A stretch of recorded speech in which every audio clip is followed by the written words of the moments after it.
En 2012, un drame affreux a eu lieu lorsque Kate Middleton a été hospitalisée pour de violentes nausées lors de sa grossesse. Pour que celui-ci ne se répète pas, la police est présente et la clinique a été placée sous haute surveillance. Mercredi 17 janvier, Le Monde a tremblé quand tous les médias se sont emballés concernant l'hospitalisation de Kate Middleton. La princesse de Galles a subi une intervention chirurgicale et sa convalescence devrait durer 3 mois. En attendant, l'hôpital est sous haute surveillance. 14 jours d'hospitalisation, voilà ce qui attend la femme du prince William et la mère de Louis, Charlotte et George au sein de l'établissement The Clinic, à Londres. Un séjour tout de même bien long qui inquiète certains badauds. Ça doit vraiment être grave si elle doit rester aussi longtemps à l'hôpital, s'inquiète un passant comme le révèle le Parisien. Le quotidien The Times va dans ce sens, estimant qu'il est peu probable qu'il s'agisse d'une opération chirurgicale mineure.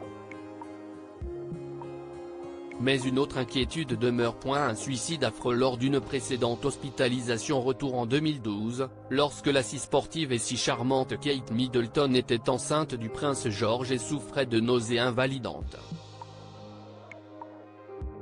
Son hospitalisation avait fait là encore la une de la presse, tout comme le drame qui a suivi.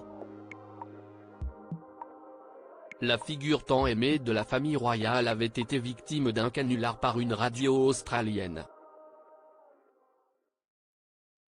Celle-ci avait téléphoné au standard de l'hôpital en se faisant passer pour la reine Elisabeth II.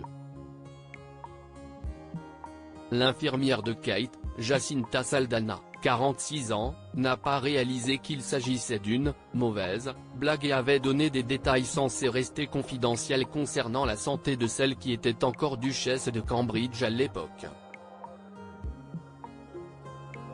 Une fois le poteau rose dévoilé, l'infirmière s'était suicidée. Dans un courrier laissé à proximité de son corps, l'infirmière honteuse aurait écrit « S'il vous plaît, acceptez mes excuses.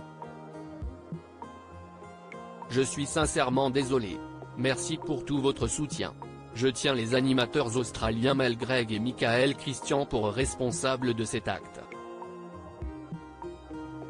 S'il vous plaît, faites-leur payer mon prêt immobilier. » Dans un autre courrier, elle précisait que ses collègues n'y étaient pour rien. Rappelons également que Jacinta Saldana avait déjà fait 2 tentatives de suicide en 2011 avant d'être placée sous antidépresseurs.